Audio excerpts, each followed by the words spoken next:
Electronic transition से related, ठीक है। अब एक इंपॉर्टेंट पॉइंट समझ लो भाई, वो जरा ज्यादा ही इंपॉर्टेंट है।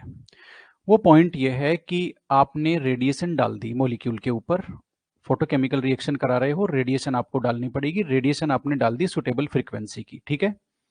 मॉलिक्यूल एक्साइट हो गया, किस में चला गया, या तो वो S0 से S1 में जाएगा या S2 में जाएगा, मतलब सिंगलेट टू सिंगलेट जाएगा, सिंगलेट टू ट्रिपलेट कभी नहीं जाएगा, ठीक है।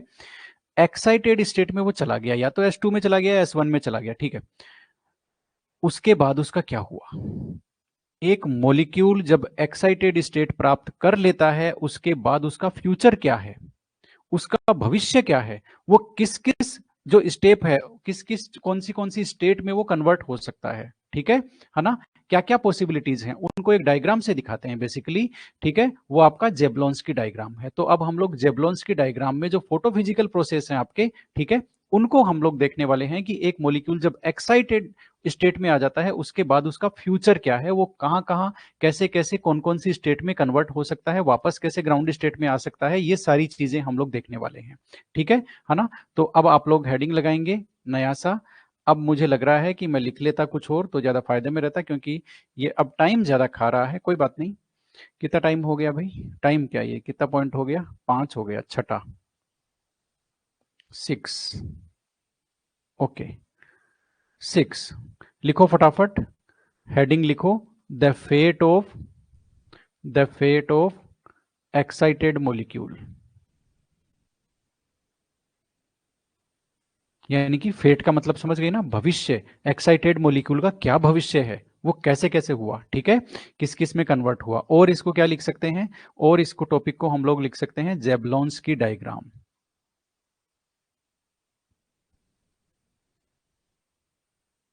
जेबलॉन्स की डायग्राम, ठीक है। और क्या लिख सकते हैं, और इसमें हम लोग क्या दिखाते हैं भाई, फोटोफिजिकल प्रोसेस दिखाते हैं। तो इसको हम लोग ये भी लिख सकते हैं फोटोफिजिकल प्रोसेसेस।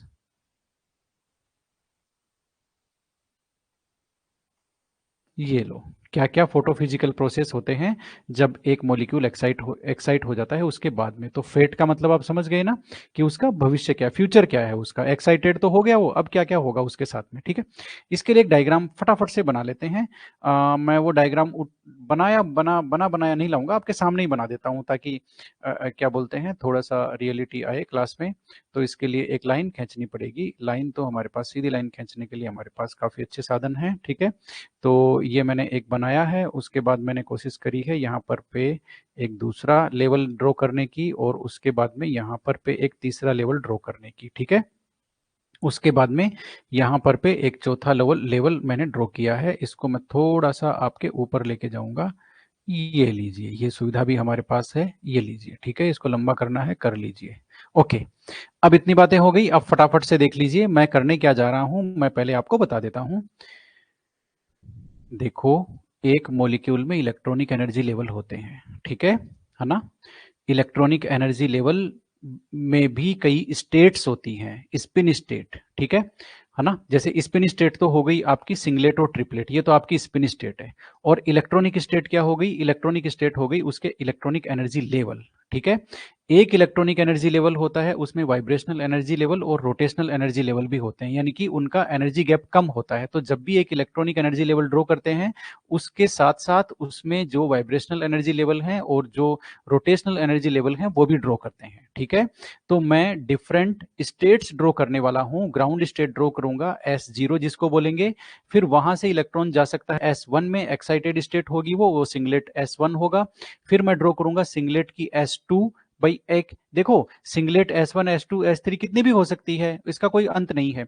हर सिंगलेट स्टेट के कोरेस्पॉन्डिंग आपकी एक ट्रिपलेट स्टेट होती है। जैसे S1 के S1 की ट्रिपलेट को कहेंगे T1, S2 की ट्रिपलेट को कहेंगे आपका T2, ठीक है। बात आपको समझ में आई, ठीक है। तो ये जो स्टेट्स हैं ये मैं ड्रॉ करने वाला हूं, ओके। तो मैं पहले साइड में आ जाता हूं, और ये जो स्टेट्स हैं कुछ लाइन मैंने ड्रॉ की है, मैं इनको पूरा करता हूं। अब फटाफट से देख लीजिए, ये मैं वाइब्रेशनल एनर्जी लेवल बना रहा हूं, ओके। ये देखो, ये मैंने वाइब्रेशनल एनर्जी लेवल बनाए हैं कुछ, ठीक है, ओके। मैं बस समझाने के लिए, वरना तो ये डायग्राम कहीं से उठा भी लेते तो कोई बात नहीं होती, ये लो, ठीक है। अब ये वाइब्रेशनल एनर्जी लेवल हो गई, ये मैंने ग्राउंड स्टेट बनाई है दोस्तों, ये मैंने क्या बनाई है, ग्राउंड स्टेट बनाई है। ये लो ग्राउंड स्टेट मैंने लिखी है, और ग्राउंड स्टेट हमेशा S0 से उसको दिखाते हैं, ठीक है, यानी कि ये सिंगलेट टाइप की स्टेट होती है, ठीक है, ग्राउंड स्टेट है इसलिए S0, ओके। अब इसमें ये आपके वाइब्रेशनल एनर्जी लेवल हो गए V1, V2, V3, इस तरह से गाड़ी ऊपर चलती रहेगी, V4, V5 और वो V6 जो भी है वो, ठीक है। इनके बीच में अब आप देखो छोटे छोटे रोटेशनल एनर्जी लेवल और होते हैं, ये आपके कौन से हैं, रोटेशनल एनर्जी लेवल। ये स्पेक्ट्रोस्कोपी में भी हम ये डायग्राम ड्रॉ करेंगे, इनको हम लोग लिख सकते हैं R1, R2, R3, हम इनको ज्यादा यूज नहीं लेने वाले हैं बेसिकली, ठीक है। ये आपने ग्राउंड स्टेट ड्रॉ कर दी। अब ग्राउंड स्टेट के बाद में दोस्तों आपको करना है जो आपकी एक्साइटेड स्टेट 1 है वो मैंने ड्रॉ कर दी, ये लो, ये मैंने एक्साइटेड स्टेट 1 ड्रॉ कर दी। अब आप पैटर्न समझ गए, ये आपकी हो गई एक्साइटेड स्टेट S1, ठीक है, सिंगलेट 1, ओके। सिंगलेट 1 की अभी हमने बात की है, हर सिंगलेट स्टेट की एक कोरेस्पॉन्डिंग ट्रिपलेट स्टेट होती है, ये S1 की ट्रिपलेट स्टेट है जो हमारी T1 स्टेट है। बात आपको समझ में आ गई, मेरे ख्याल से आ गई होगी, ठीक है। इसके बाद में आपको पता ही है सिंगलेट स्टेट और ट्रिपलेट स्टेट, इनकी कितनी भी स्टेट्स हो सकती है, जैसे S1, S2, S3, S4 कितनी भी हो सकती है सिंगलेट में कितने भी इलेक्ट्रॉनिक स्टेट हो सकती है। ये हमने S2 ड्रॉ किया है। तो आपके सामने क्या क्या ड्रॉ हुआ है, आपके सामने ड्रॉ हुआ है दोस्तों ग्राउंड स्टेट जिसको हमने कहा है S0, S2, S1, ठीक है ना, और आपका ट्रिपलेट 1, ये लो, ये मैंने ड्रॉ किया। अब मैं देखो करने कुछ नहीं वाला हूं, मैंने मेरे पास एक मॉलिक्यूल है यहाँ पर ग्राउंड स्टेट में है, मैंने उसके ऊपर रेडिएशन डाली, तो मैंने ये मान लिया कि वो एक्साइट होकर के S2 में चला गया। जाहिर सी बात है S2 में चला जाएगा, यदि ज्यादा एनर्जी दूंगा तो मैं और ज्यादा दे दूंगा तो S3 में चला जाएगा, उसमें क्या है, ठीक है, ओके। तो ये देखो मैं उसको कहाँ भेज रहा हूँ, आप देखना जरा, S2 में भेज रहा हूँ, यहां से मैंने उठाया और ये लीजिए, और ये इंक ले लेते हैं, ये लीजिए, ये मैंने मॉलिक्यूल को यहाँ पर S2 में भेज दिया, ये लो S2 में गया मॉलिक्यूल, आपके सामने है। अब यहां अब आप समझो, जो मैं समझा रहा हूं उसको समझते जाना आप। पहले तो आप ये समझ लो मैं बता क्या रहा हूं, मैं एक्साइटेड स्टेट का फेट बता रहा हूं, भविष्य कि एक्साइटेड स्टेट का क्या भविष्य होता है। तो ग्राउंड स्टेट से हम S2 में हम किसी भी वाइब्रेशनल लेवल में चले गए, कोई खास बात नहीं है, V1, V2, V3 कहीं भी हम चले गए, ठीक है। अब यहां से जाने के बाद क्या क्या हो सकता है, जरा समझ लो, अब जरा समझ लो। एक पॉसिबिलिटी और क्या है, एक पॉसिबिलिटी ये जो आपका क्या बोलते हैं, ये जो आपका मान लेते हैं आपने एनर्जी थोड़ी कम दी उसको, तो वो S1 में भी जा सकता है, ये लो मॉलिक्यूल यहां भी जा सकता है, ये एक्साइटेड स्टेट अचीव हो सकती है, ठीक है, ओके। अब आप ये समझोगे दोस्तों कि ये जो एक्साइटेड स्टेट अचीव हुई है, अब क्या फ्यूचर है, चलो S2 से समझ लेते हैं। S2 से क्या होगा, देखो इस वाइब्रेशनल लेवल में मान लेते हैं मॉलिक्यूल आया, तो ये जो वाइब्रेशनल एनर्जी मॉलिक्यूल रिलीज कर सकता है हीट के रूप में, हीट रिलीज करेगा और इतनी वाइब्रेशनल लेवल एनर्जी को रिलीज करके यहाँ पर ये V0 है, यानी कि जीरो वाइब्रेशनल लेवल में ये आ जाएगा, ठीक है। ये जो प्रोसेस है दोस्तों जिसमें हायर वाइब्रेशनल एनर्जी से लेकर के लोअर वाइब्रेशनल एनर्जी में आया है, ठीक है, हीट रिलीज करके, रेडिएशन नहीं, ध्यान रखना, हीट रिलीज किया है इसने, ठीक है, इसको बोलते हैं वाइब्रेशनल कैस्केड, ये लो इसको बोलते हैं VC। VC का मतलब क्या हुआ, vibrational cascade, VC is equal to vibrational cascade, ये लो, ठीक है। वाइब्रेशनल कैस्केड का मतलब हो गया कि आपका जो क्या बोलते हैं, हायर वाइब्रेशनल लेवल से आपको आना है लोअर वाइब्रेशनल लेवल में in the same electronic state, ठीक है। तो आप लोग क्या लिखेंगे, from higher vibrational level, from higher vibrational level to lower, ये लो, सेम स्पिन स्टेट में होगा, ध्यान रखना, ठीक है, यानी कि S2 की हम लोग बात कर रहे हैं, ओके। इसी तरह से यहां भी वाइब्रेशनल एनर्जी ये रिलीज कर सकता है हीट के रूप में, ये भी आपका VC हो गया, वाइब्रेशनल कैस्केड, ओके। अब मान लेते हैं S2 वाले की बात कर लेते हैं, वाइब्रेशनल कैस्केड तो उसने कर लिया। अब ये जो जीरो वाइब्रेशनल लेवल में आ गया S2 में, ठीक है, ये आपका S1 स्टेट में जंप कर सकता है आपका मॉलिक्यूल, ये लो, ये मैं इसको बना देता हूं, ये लो, ये चला गया दोस्तों यहां पर S1 में, कौन, आपका मॉलिक्यूल। ये जो सिंगलेट में ही जो स्टेट का चेंज हुआ है, S2 से S1 में गया है, इसको बोलते हैं हम लोग IC। IC का मतलब इंटरनल कन्वर्जन। इंटरनल कन्वर्जन का मतलब ये हुआ दोस्तों आपका कि हायर इलेक्ट्रॉनिक स्टेट से लोअर इलेक्ट्रॉनिक स्टेट में आना। ये लो, तो आपको अगली टर्म फिर मिल गई, वो मिल गई आपको आईसी। आईसी का मतलब क्या हुआ आपका इंटरनल, फटाफट लिखते चले जाओ, कन्वर्जन।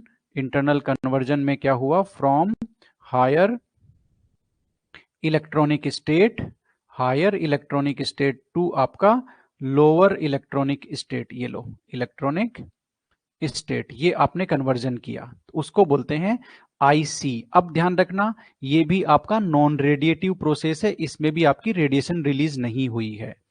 अब हम देखो S2 में गए थे, S2 में S2 से हम S1 में ही आ गए। अब हम S1 से आगे चलेंगे। S1 में क्या क्या हो सकता है, S1 में वाइब्रेशनल कैस्केड होकर के वो आपका कहां आ सकता है, वाइब्रेशनल लेवल 0 पे आ सकता है। अब और क्या क्या हो सकता है S1 से, ठीक है, S1 से दोस्तों वो आपका जा सकता है ट्रिपलेट 1 में। ये लो, ये चला गया दोस्तों, ये लो। अब ये ट्रिपलेट 1 में जाएगा, उसका उस फेज का नाम है, उस परिवर्तन का नाम है ISC, यानी कि इंटर सिस्टम क्रॉसिंग। तो आपको नया वर्ड और मिल गया, ISC, जिसको बोलते हैं इंटर सिस्टम आपका क्रॉसिंग, इंटर सिस्टम क्रॉसिंग। ठीक है, इंटर सिस्टम क्रॉसिंग का मतलब ये हो गया S1 से T1 में जाना, यानी कि आपका जो स्पिन स्टेट को चेंज करना, एक स्पिन स्टेट से दूसरी स्पिन स्टेट में मूव करना, वो आपका इंटर सिस्टम क्रॉसिंग हो गया। और आईसी का मतलब ये हो गया, आईसी का मतलब सेम स्पिन स्टेट में, यानी कि एस एन से लेकर के SN-1 बोल दो, या सिंपल सा बोल देते हैं हायर एस से आपका लोअर एस में। ये लो, ठीक है, ये आपका आईसी हो गया। ठीक है, या फिर S1 से S0 में जाना, वो भी आपका आईसी हो गया। ठीक है, बात आपको समझ में आ गई, इंटर सिस्टम क्रॉसिंग समझ में आ गया आपको, ओके। ठीक है, अभी तक आपने तीन प्रोसेस देखे हैं, एक तो आपका वाइब्रेशनल कैस्केड, ठीक है, मैं वापस बता देता हूं, वाइब्रेशनल कैस्केड देखा है, एक इंटरनल कन्वर्जन देखा है, एक आपने इंटर सिस्टम क्रॉसिंग देखा है। ये तीनों ही नॉन रेडिएटिव प्रोसेस हैं। नॉन रेडिएटिव का मतलब ये हो गया कि इनमें रेडिएशन न तो रिलीज हुई न एब्जॉर्ब हुई। ठीक है, मैं वापस आपको बता दूं, हेडिंग क्लियर करके बता दूं, हेडिंग है हमारा एक्साइटेड मॉलिक्यूल का भविष्य। और हम यही देख रहे हैं कि एक बार मॉलिक्यूल एक्साइट हो गया, S2 में चला गया या S1 में चला गया, अब उसका क्या भविष्य है, वो कहां कहां जा सकता है, बात को समझो। वो एक चौराहे पे खड़ा है, चारों तरफ क्या क्या रास्ते हैं, उसकी बात हम कर रहे हैं। ठीक है, तो S1 में हमने देखा ISC करके वो ट्रिपलेट में जा सकता है, ट्रिपलेट में जाकर के वो रिएक्शन परफॉर्म कर देगा, तो रिएक्शन हो जाएगी आपकी। और S1 से क्या हो सकता है दोस्तों, S1 से वो सीधा लौट सकता है ग्राउंड स्टेट में। ये लो, S1 से वो सीधा ग्राउंड स्टेट में लौट सकता है, और उसके दो स्टेप हैं आपके। ठीक है ना, इसको भी हम रेडिंग से ही ले तो ज्यादा सही रहेगा, क्योंकि वो कम्युनिकेट करेगी। ओके, ये देखो, S1 से वो सीधा ग्राउंड स्टेट में लौट सकता है आपका मॉलिक्यूल। ठीक है, अब S1 से ग्राउंड स्टेट में कब लौटेगा, एनर्जी तो रिलीज करनी पड़ेगी रेडिएशन में। तो ये जो प्रोसेस है दोस्तों, इसमें आपको एनर्जी रिलीज होगी। ठीक है ना, इसमें आपकी क्या होगी, एनर्जी रिलीज होगी, और इसको हम लोग बोलते हैं HNF। HNF, अब आपको एक नया टर्म मिल गया है, HNF, ये है आपका फ्लोरेसेंस। ये लो, फ्लोरेसेंस। फ्लोरेसेंस का मतलब क्या हुआ, ये आपका रेडिएटिव प्रोसेस है, और इससे S1 से सीधा जा रहा है S0 में रेडिएशन रिलीज करके। HNU लिखा है ना, इसका मतलब रेडिएशन रिलीज हो रही है। ठीक है, और S1 से और कैसे जा सकता है S0 में दोस्तों, ये आपका आईसी के थ्रू भी जा सकता है। ये देखो, S1 से यहां सीधा चला जाएगा किसमें, आपके S0 में, और इसको हम लोग बोलते हैं आईसी। बात आपको समझ में आई ना, इंटरनल कन्वर्जन, यानी कि S1 से S0 में, चाहे S2 से S1 में आए, यानी कि सेम स्पिन स्टेट होनी चाहिए, सिंगलेट टू सिंगलेट कुछ भी कन्वर्जन हो, वो आपका इंटरनल कन्वर्जन होगा। ठीक है, अब यहां यदि ये आपका ग्राउंड स्टेट में मान लेते हैं, यहां देखो V4 के पास आया है, V4 के पास आने के बाद क्या होगा, ग्राउंड स्टेट में इससे थोड़ी ना कोई केमिकल रिएक्शन होगी, तो ये अपनी जो पूरी एनर्जी है ये रिलीज कर देगा। ठीक है, और ये जो मैं बना रहा हूं उसका उसका नाम क्या हो गया, ये आपका वाइब्रेशनल कैस्केड हो गया, यानी कि एक ही स्पिन स्टेट में हायर वाइब्रेशनल लेवल से लोअर वाइब्रेशनल लेवल तक आना, ये आपका वाइब्रेशनल कैस्केड हो गया।